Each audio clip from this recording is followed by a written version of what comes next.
Welcome to The Journey with author, speaker, and evangelist Marlena Compston. Marlena seeks out guests that have a moving testimony to share in their faith journey.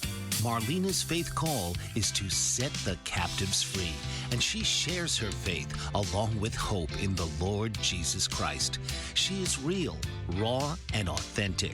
Marlena longs to give the opportunity for others to open up about their own struggles along with their victories. So please welcome the host of The Journey, Marlena Compston.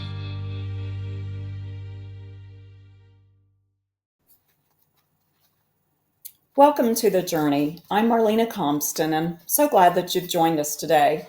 I am just thrilled to invite our guest in today. This is retired, he'll be here in just a moment, retired Lieutenant General Oak McCulloch. I'm going to go ahead and read. Oak's operational deployments include Operation Desert Shield, Desert Storm in Saudi Arabia and Iraq as a general's aide-de-camp, support operations in Bosnia as a congressional liaison officer, and a peacekeeping deployment to Kosovo as an operations officer. I have a feeling we may have lost him for just a moment. Bear with us, we're having a few technical difficulties this morning.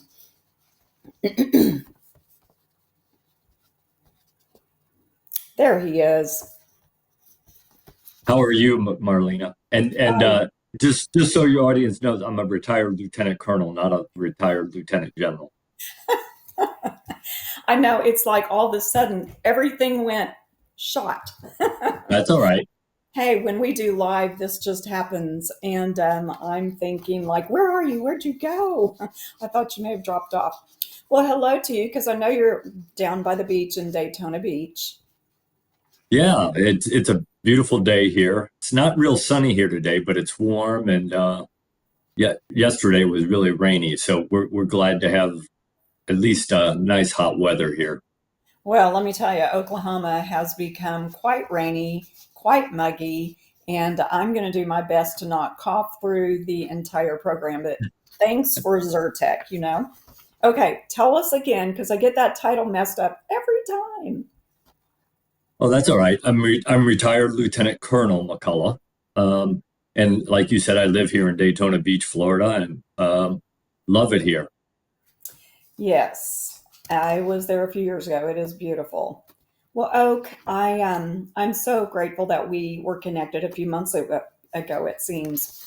And again, last night I got on your website.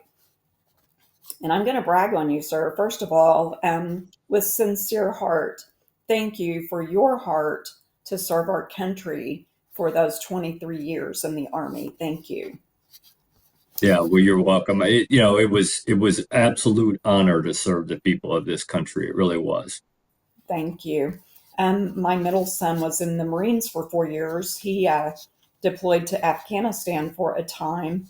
And I told him one time, it just seems like God just drops this special gifting, special call, a warrior spirit, a protector spirit into you men and women that serve. I didn't get that. My best friend of almost 50 years, she served in the Marines for 10 years, all of 4'11" and tough as a boot. And I just didn't get that call. But I'm just so appreciative and so grateful for you and my son and my best friend. So in your service to our country. When I'm looking at your website, Oak, wow. I mean, your passion is teaching about leadership. And I want to stop talking and let you take it. And tell me, first, let's start with, when did you know you wanted to serve? Yeah, I think I was probably a sophomore in high school when I finally came to that conclusion that I wanted to be a leader. I'd been a leader all my life up to that point, small things like captains of my sports teams and class president, student government president, things like that. But I had been a leader, and I knew that I liked it and I wanted to do that. And I thought, what better way to be a leader than in the Army?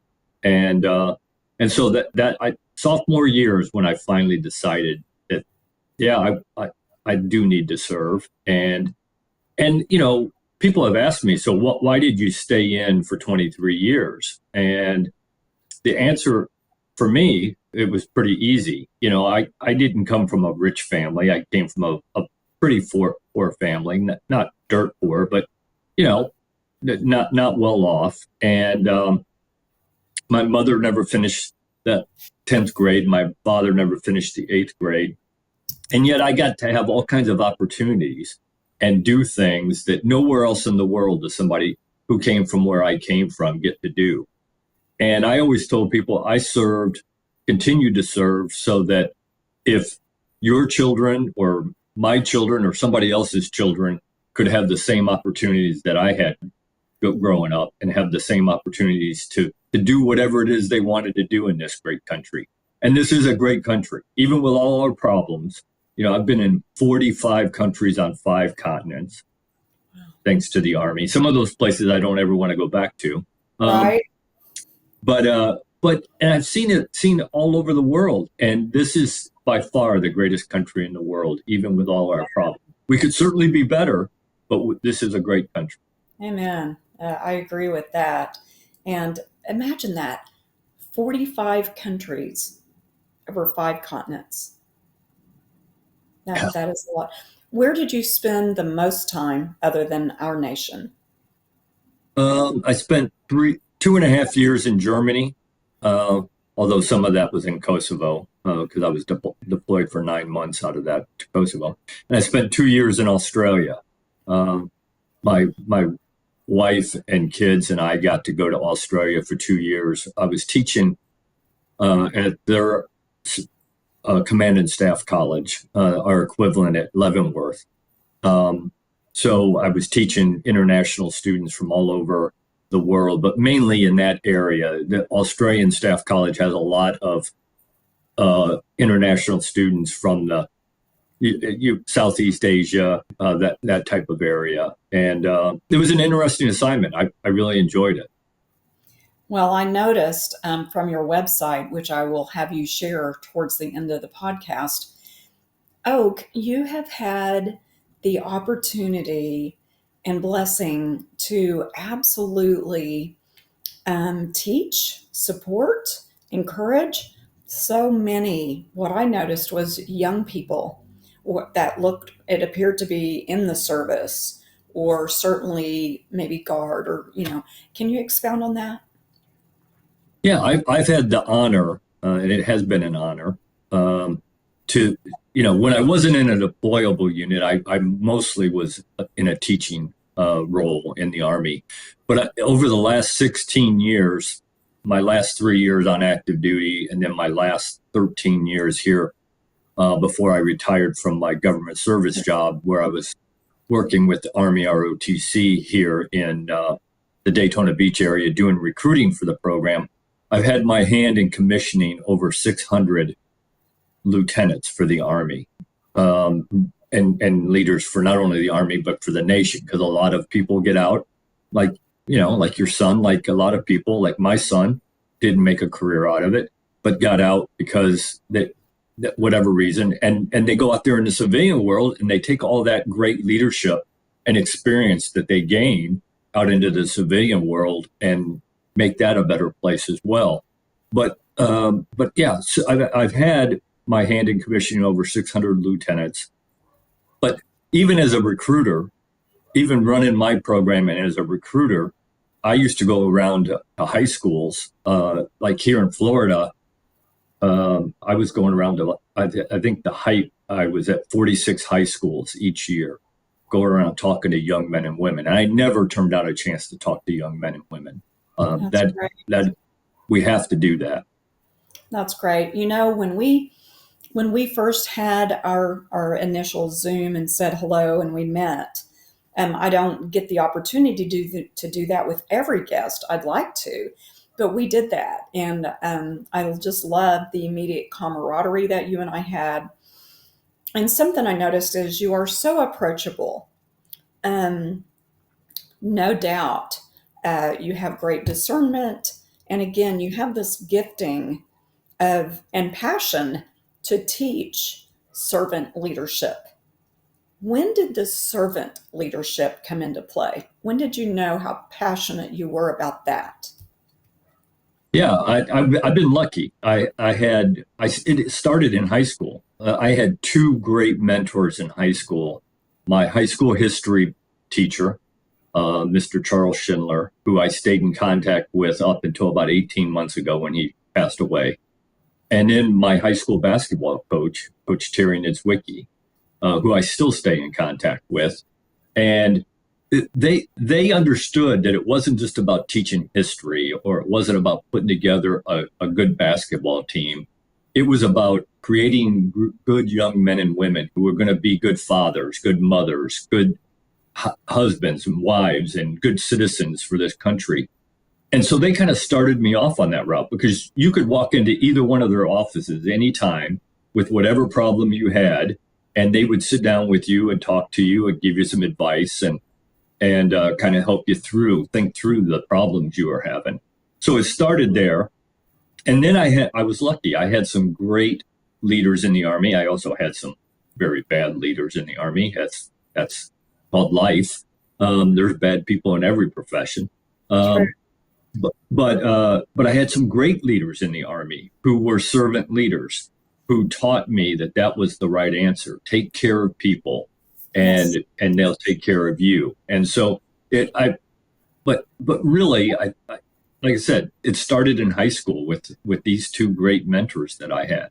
I love that. In our Zoom, remember we touched on the fact that I think part of the problem with our entire world is somewhere down the road, who knows how many years ago, little boys turning into teenagers, turning into young men, turning into men, they were just dropped.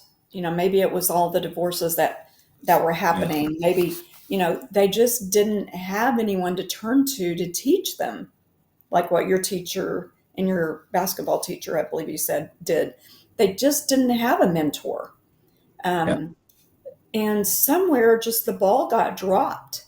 And there's no longer like an initiation from being a little boy to a teenager to a young man to a man, and learning how to, be a good husband, to respect women, to be a good father, and teach your children and spend time with them. And as we know, in fact, I'm going to say many years ago, I worked for what was called the boys principal at the high school here where I grew up in Owasso, Oklahoma. And what I dealt with was so many young men that were troubled. Guess what? Most of them were in divorce situations. Yeah. They lived with their mom. They may have loved their mom, but they were angry. Where's their dad? Why didn't they see their dad? And there were several that I talked to about that. And now here they are. They're the age now in their 40s that I was then. And I actually am still connected to a couple of them. But that's what was going on, Oak. Yeah, I think you're absolutely right. I mean, young men need good role models, and there's no better role model than your father to start with. And I can tell you, I mean, I am who I am today because of my father. There is no doubt about it, good and bad. And I learned some. He wasn't perfect, but I learned some lessons, some great lessons, both good and bad, from him. I learned what not to do from the bad lessons he taught me. But I absolutely learned how to be a good young man as a young man. And I'm not saying that my mother didn't have something to do with that as well, but little boys need their dad. They need that role model. And I think you're absolutely right. Between divorces and the destruction of the family in this country, I grew up in northern Illinois, about 90 miles from Chicago, And there was a project, a housing project there called Cabrini Green. I don't know if you have ever heard of it. I mean, it was infamous. Yeah, it was infamous. I mean, the police would not even go in there. I mean, if you called the police, they wouldn't go in there. And somebody asked me one time, they said, we were talking about that area and how bad it was. And they said, why? And I said, are you kidding me? I said, you've got young men in there who don't have a father figure. Who are they looking up to? They're looking up to the drug dealers, the people who have money.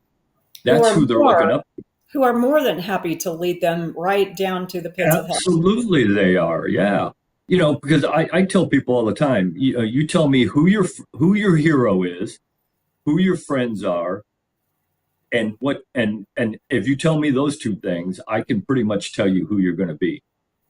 Right. Boy, that's a good point. I was looking on your website also because I checked it all out. I love where you have the quotes. And there was the quote by Napoleon Bonaparte. And which quote? By Napoleon Bonaparte. Of course, I did not write that down. But I want to tell you, maybe on break, I'll go in and get that quote. Interesting, my paternal grandfather was actually named after him. Okay, come on now. You have a cute little baby, brand new, and you're like, oh, I think I'm going to name that baby Napoleon Bonaparte. He went by NB. I never knew him. He passed away in the 50s. But I will look that quote up, and I meant to write it down before we went in. Sorry for our technical difficulties this morning, and even got your title mixed up. But we have these things happen. And let's say that, Oak, we know that even in life, we just have to pivot, don't we? We do. Life is messy. It's not, most people, even successful people, we think, when we think of successful people, we think that they just had a nice, smooth ride. I know that's not life. That's not life. That's right. And, if we go look at the word, my goodness, we could look at Peter, we could look at David, David with all of his shortcomings, but what a leader, how respected he was, even with his shortcomings. And the word says he was a man after God's own heart. But truly, and there is the scripture about, basically, I'm just going to say this, I'm going to wrap it up into a paraphrase. What doesn't kill us makes us stronger. Right. That is not scripture. But truly, we think that we learn so much when everything's great and we're making more money than we've ever made and we've got the biggest house we've ever had. And I'm sure you would say, I have learned the most in the valley. Absolutely. Yeah. I was lucky. I got to listen to General Hal Moore talk. And for those in your audience who don't know who that is, he's probably one of the greatest combat generals this country's ever produced. And that movie, We Were Soldiers Once and Young, that Mel Gibson played this General Moore, then Lieutenant Colonel Moore. I got to watch that. Yeah, it's an awesome movie. It really is. And I got to listen to him talk one day, and he said, and this has stuck with me all these years, and I still use it, and I still try to teach it. He said, look, life is not like baseball. It isn't 3 strikes and you're out. If you try something and it doesn't work, then you try something else. And if that doesn't work, you try something else. And you keep trying until you figure it out. That's what life is about. And, let's look at the life. Speaking of, isn't your degree in history? I have a bachelor's degree in history, and then I have a master's degree in leadership and history. Yeah. There you go. Let's look at the life of Abraham Lincoln. What if he had given up? Let's look at Albert Einstein. Let's look at all the great inventors. Shoot, we can even throw Elon Musk in right now. Right. Yeah, again, what doesn't kill us only makes us stronger. And try again. And When we look, the word does speak of ants. Here's the little bitty tiny ants, and they're all just working together, and they're preparing for winter. That's a story in itself, isn't it? Yeah. Well, it really comes down to mindset.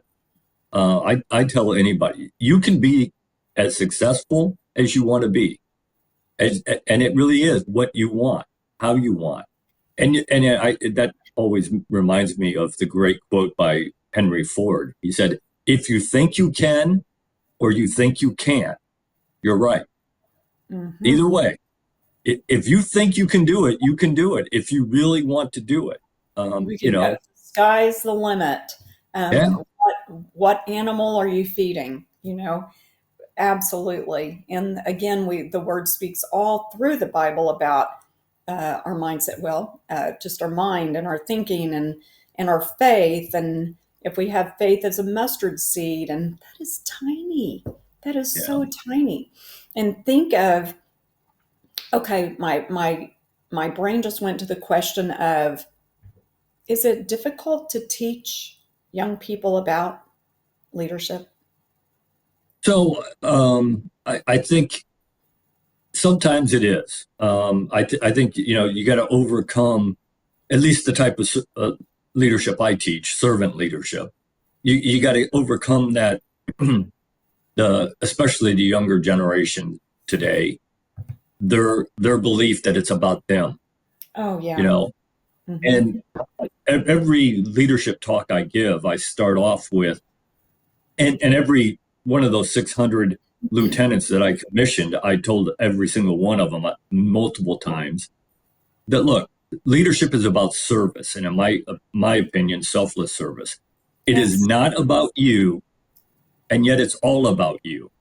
It's not about you and the title you're going to get or the privileges you're going to get or that you're going to get better pay and get to live in a nicer house and drive a nicer car. Right. Okay, leaders get those things, but if that's the only reason you want to be the leader, please go do something else because you're not going Oh, to ever be a good one.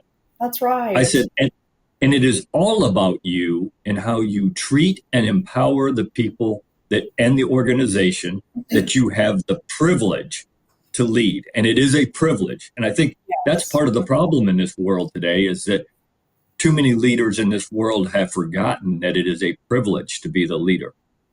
Hmm. I think that's really good. Walking in the area, I want to step into this very carefully. Walking in the area of ministry and evangelism, I get approached at times by someone that, oh, they want to be on a podcast. Hey, I've got plenty of dates the rest of the year to put them in. I'm always wanting to be able to give them a platform and give them an opportunity and promote them. And just as Bold Brave was so good to do that for me, even when I didn't want to do this, like, I don't want to do that. No, thank you.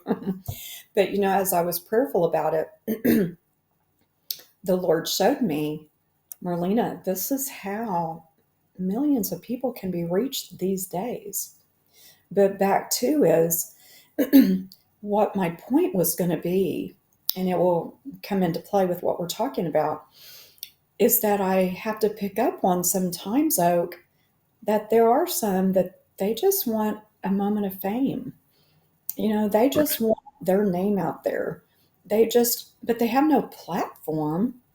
They have no idea what they want to talk about.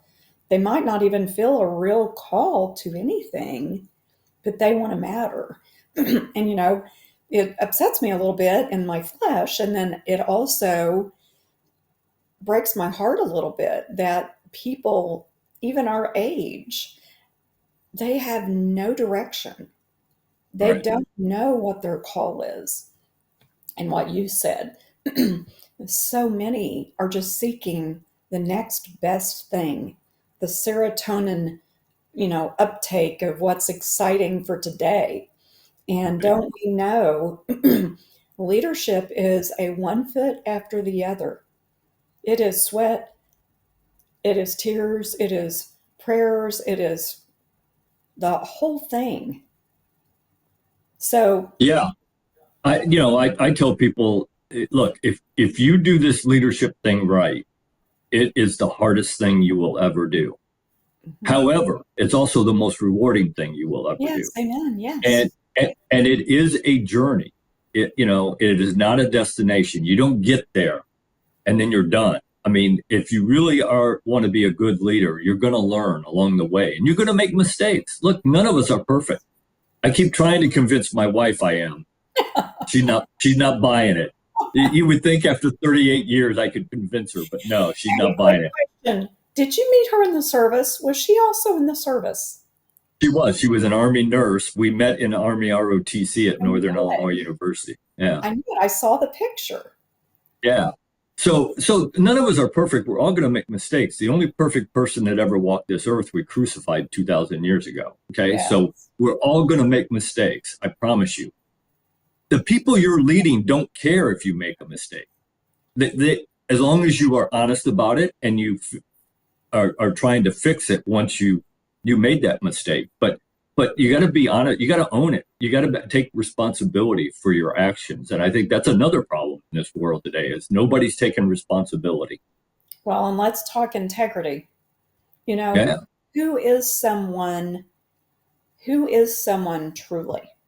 You know, people can step up and be a chameleon and be someone for a moment or even 6 months or a year. But at some point that cracks and the real person begins to show. That's, a couple of things that I think are so important, as you and I both know, is integrity. Like, truly, who are we behind those closed doors? Yeah. Yeah. Who The way I always heard it, who are you in the dark when you're alone? I was just on that. That Who are you in the that dark? is what, yeah, that's what shows your integrity. And let's face it, not only leadership absolutely depends on integrity. That's what allows that trust to build, and without trust, the leader-led relationship doesn't exist. So integrity is important in everybody's life, or it should be, Should be. because again, even any relationship is built on trust, and once that trust is gone, it's gone. It's hard to get back if you can ever get it. Don't I know? That is exactly right. You know, another subject that I think is so highly important, Oak, and one of my favorite subjects is emotional intelligence. No doubt, sir, you have that through and through. I knew that from the moment we were first speaking, and I'm most certain you and your wife are two peas in a pod. And by the way, both of your kids have followed you? So my son was in the Army for like your son was in the Marines for 4 or 5 years. My daughter did not go in the service, Okay. um, but but my wife's family, Kel's family is here. Her two brothers and her sister and her mom, and her sister was an Air Force nurse, and her mom was a nurse. So I have a soft spot in my heart for nurses, as long as they're not trying to stick a needle in me. Oh, no doubt. Hey, I just saw that we need to take a quick break. I'm going to go take a hit of my inhaler, and we'll be right back in just a moment. Mike Zorek, a three-time California state champion in Greco-Roman wrestling at 114 pounds. Mike, blind since birth, was born in Hartford, Connecticut. He was a six-time national placer, including 2 seconds, 2/3, and 2/4. He also won the Veterans Folk-Style Wrestling twice at 152 pounds. In all these tournaments, he was the only blind competitor. Nancy Zorek, a creative spirit whose talents have taken her to the stage and into galleries and exhibitions in several states. Her father, a commercial artist who shared his instruments with his daughter and helped her fine-tune her natural abilities, influenced her decision to follow in his footsteps. Ms. Zorek has enjoyed a fruitful career doing what she loves. Listen Saturday mornings at 12 Eastern for the Nancy and Mike Show for heartwarming stories and interesting talk on the BBM Global Network. Are you struggling to care for elderly parents or a spouse? Do you wonder if being a caregiver is making you sick? Are you worried about taking time off work to care for elderly parents and balance work, life, and caregiving? Has caregiving become exhausting and emotionally draining?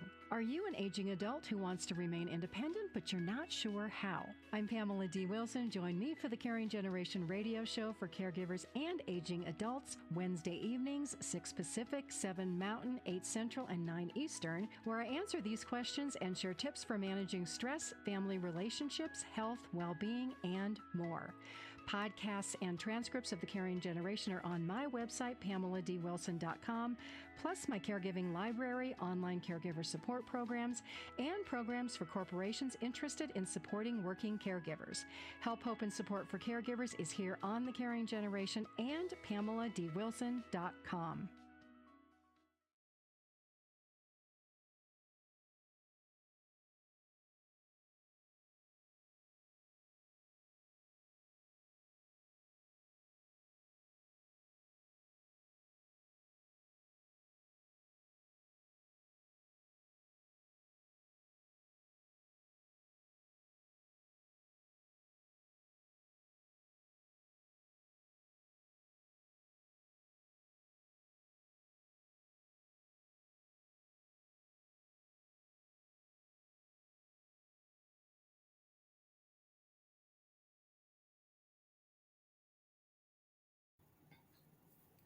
Welcome back to The Journey, a great conversation with my new friend, Oak McCulloch.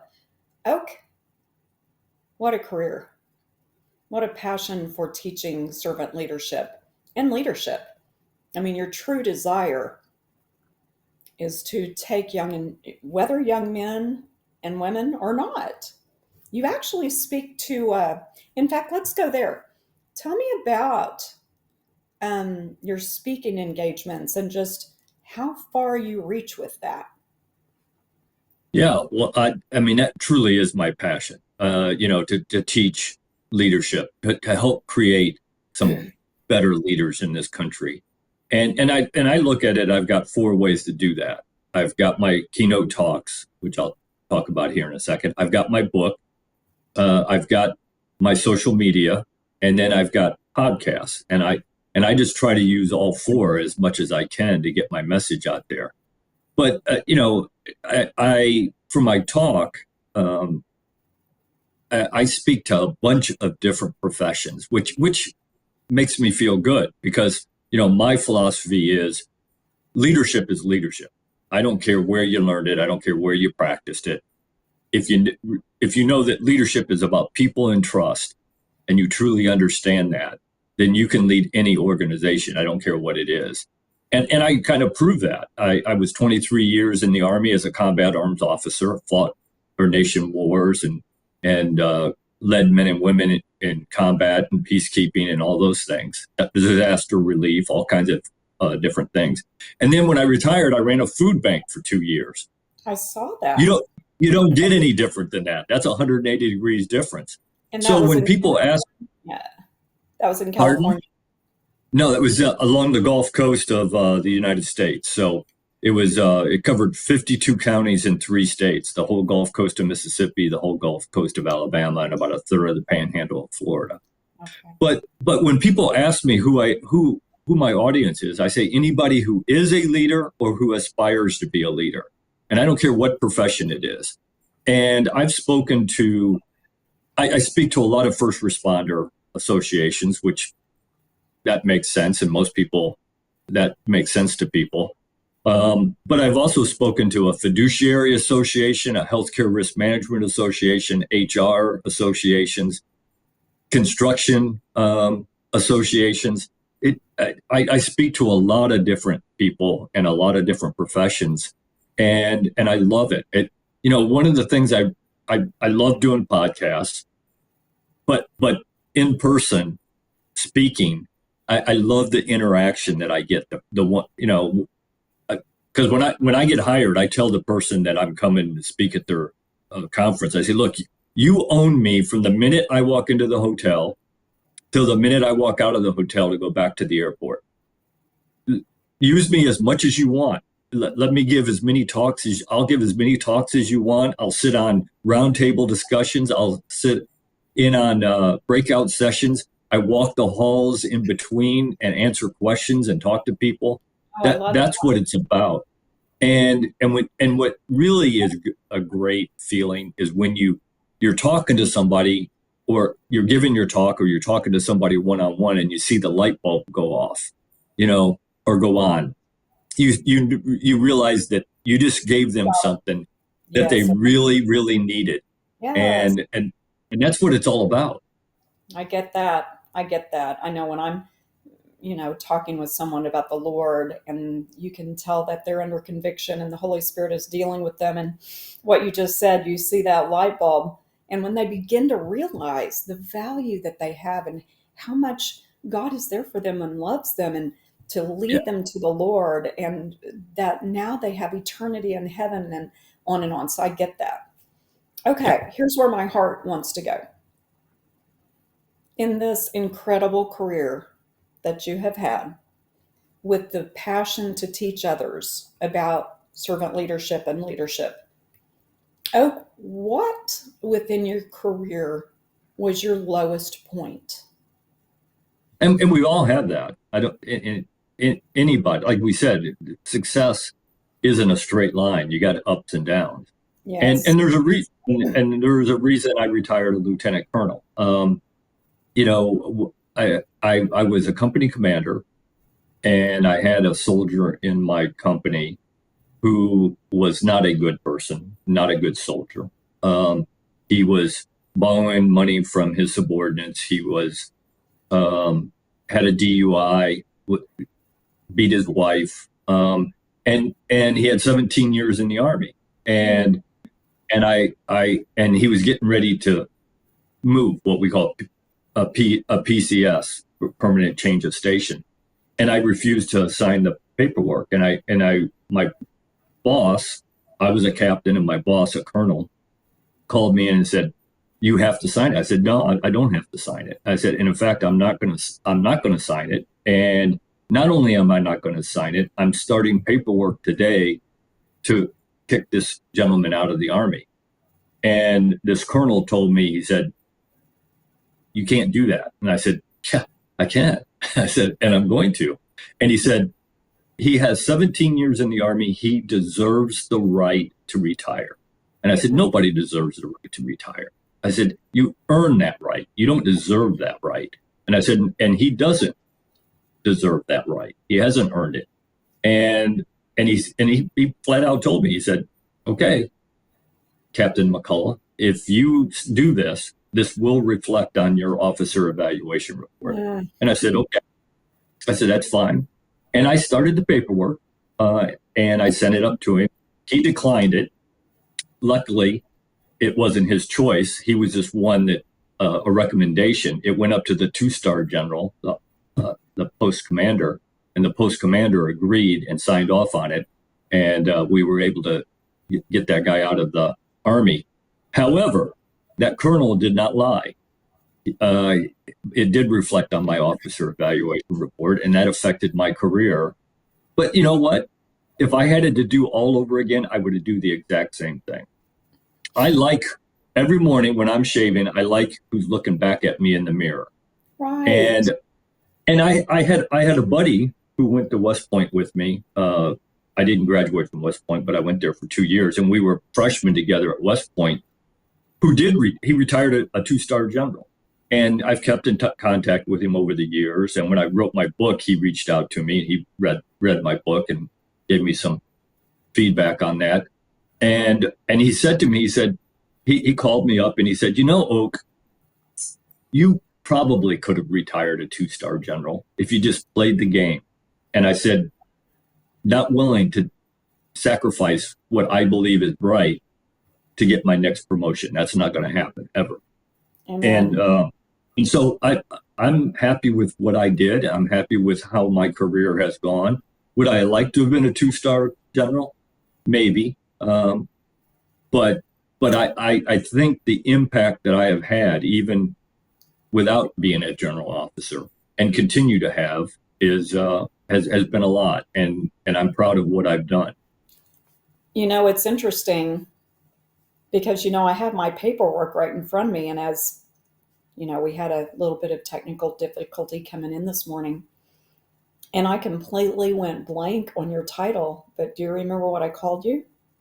Yeah, Lieutenant General. Yeah. So let me tell you, Oak, I think the Spirit was just saying to my heart, no matter what's happened, this man's a general. So, Yeah. Well, to me, again, it's not about titles. It's not about rank. right. It's what you, because it's about selfless service. I do believe that. I've always believed that. And it's what you give back to that organization and the people, the influence that you have on people, because that's what leadership is about influencing people. Oak, I was an oil and gas, actually, I was an executive assistant to upper management for years here in the Tulsa area. And then I was taken into the wing of HR, but continued to be the EA for the executive vice president of our company. And he wasn't willing to let me go. And he also said, I'm protecting you. If I let HR have you, you'll walk in with a dress they don't like and they'll just fire you. And boy, was he right. But let me tell you, those years of recruiting, those years of just HR management, which I really do enjoy. I enjoy recruiting more than any part of it. And I've always been, whether we want to call it intuitive, prophetic, discernment, that's probably the better word. I picked up on when a candidate had a sense of entitlement. And with that, I just saw that we do need to take a quick break. We're going to pick right back up with this, Oak, on entitlement. We'll be right back. Dr. RC will share extraordinary resources and services that promote educational success, as well as making a difference in the lives of all social workers, as well as the lives of children, adolescents, and teens of today. She will have open discussions addressing many of the issues that we face about our youth and how being employed in the uniquely skilled profession of social work for over 18 years has taught invaluable lessons through her personal experiences. She will also provide real-life facts, examples, and personal stories that will confirm that why serving as a child advocate is extremely beneficial when addressing the needs of the whole child. Listen live to Dare to Soar, Saturdays, 10 a.m. Eastern on the BBM Global Network, and tune in radio as Dr. RC will provide thought-provoking information that will empower, encourage, and strengthen students, families, and communities across our nation. You can also visit her at soarwithkatie.com.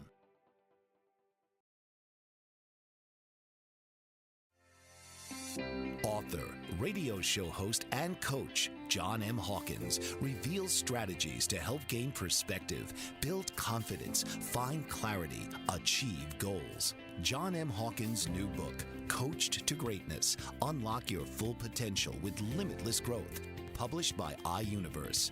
Hawkins reveals strategies to help readers accomplish more. He believes the book can coach them to greatness. Hawkins says that the best athletes get to the top of their sport with the help of coaches, mentors, and others. He shares guidance that helps readers reflect on what motivates them, rediscover and assess their core values, philosophies, and competencies, find settings that allow them to be the most productive, and track their progress towards accomplishing goals. Listen to John Hawkins' My Strategy, Saturdays, 1 p.m. Eastern on the BBM Global Network and TuneIn Radio. Welcome back to The Journey. My guest is Lieutenant Colonel Oak McCulloch, retired Lieutenant Colonel with such a wonderful career, and he continues to speak worldwide on leadership and servant leadership. Oak, we know our time is short. The hour always goes so fast. We were just going on break discussing about entitlement, and it is just shocking, especially it's just shocking the entitlement that so many people have, that they think, and you touched on this a while ago, they deserve. Or, I know when I was hiring, my boss and I, were very discerning about that. And if I picked up on that entitlement, we probably didn't hire them. But Yeah, some of the questions they would ask, oh, well, how much vacation do I get? You know, it was never about the asset that they wanted to move forward, you know, and be. They just wanted to know what they were getting. So I'm that's sure right. you understand that. Yeah, absolutely. As I was recruiting for Army ROTC, one of the questions I would ask is, why do you want to be a leader in the Army? And if the answer was full of I, and it wasn't I want to, and it wasn't I want to serve people or this country, but it was Yes, what do I get? I get. Yeah, then I would tell them that this probably isn't for you, and That's I would not recruit that person. Yeah, right. it's so important. And they're always shocked. They're always shocked. And I think it goes down to they don't yet, they haven't evolved to the point of really understanding who they are, what they're here for, and Yeah, maybe have not even had what I call a head on collision with the maker. that's right. Well, with the few minutes we have left, Oak, I want to give you the opportunity to share with us your website, your book. How could we reach you? Yeah, well, thank you, Marlena. So I do have a website. It's www.ltcoakmcculloch.com. And on that website, it has all my social media. It has a link to all my social media. I'd love to connect with you if you're interested in doing that. Marlena and I connected on LinkedIn. That's how we got connected. And I love connecting with people and just learning from people, because the day you think you can't learn anything else, you need to go do something else, because you're done. It also has a link to my book. I wrote a book, published it in February 2021, and it's called Your Leadership Legacy: Becoming the Leader You Were Meant to Be. And in that book, I don't even think I have used the word theory at all in that book. It's all about everyday things that every leader can do to help improve your leadership skills and abilities, and yet empower the people you have the privilege to lead. And so that if you pick that up, there's a link to it, and it's available on Amazon. It's available in hardcover, paperback, ebook, and Audible. And I read the Audible. I read the book. The only other voice on there is my wife's. She read the forward because she wrote the forward, and she read the about the author. Everything else I read. And if you're interested in having me come speak at one of your events, a conference or a training event, then my cell phone and my email are on there. Just reach out to me, and I'm happy to talk about that. And I just started doing a year-long leader. I can do the leadership development program that I do. I can do it. We can do a 3-day seminar. We can do. I'll tailor it to what you need, but right now it's set up for a 3-day seminar or a year-long program, and I'm doing my first one with a company in California this month. Perfect. That is wonderful, Oak. And something that I love to say, and I say it often, our latter days can be our very best days. Right. I know people that I've known for many years, and here we are at the age we are, and they're retired, and they just think their life's over, and they're just figuring they're just going to die, and that's it. Man, we're both just still gearing up, aren't we? Absolutely.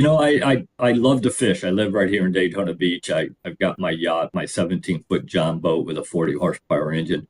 And I Nice. go back in the creeks and I fish. And I got a fishing buddy. And I just turned 62 in January. And he Okay. said to me, he said, Oak, he said, what are you doing? He said, why are you flying all over the world talking? He said, just fish every day. And I said, I can't. I look at it as my responsibility to pass some of these lessons that I've learned over the last 40 years on to Amen. other people. Yes, we are so here for more reason than just us, for That's certain. right. Well, Oak, you're such a blessing. It's such an honor to have you on the show, and thank you for joining us today. Tell your wife hello. You all enjoy that beach. I'm so jealous of that. And I think there's a Mexico trip for me in the near future. So you have a great day. And to all of you that follow the journey, thank you for being here today. Go out, um, find yourself a copy of Oak's book. Check out his website.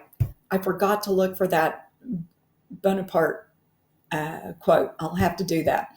Check that out. That's a reason to go look at that. All right, everyone, have a great week, and we will see you here on the journey next Thursday, 10 a.m. Central, 11 a.m. Eastern.